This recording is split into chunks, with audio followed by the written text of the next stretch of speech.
দক্ষিণ কোরিয়ায় একটি ব্যাটারি কারখানায় ভয়াবহ অগ্নিকাণ্ডে অন্তত ২০ জন প্রাণ হারিয়েছেন।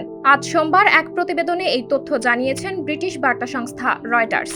দেশটির দলকর্মীরা জানান, একটি লিথিয়াম ব্যাটারি উৎপাদন কারখানায় আগুন লাগে। অগ্নিকাণ্ডের পর কারখানার ভেতরে প্রায় ২০টি মৃতদেহ পাওয়া গেছে।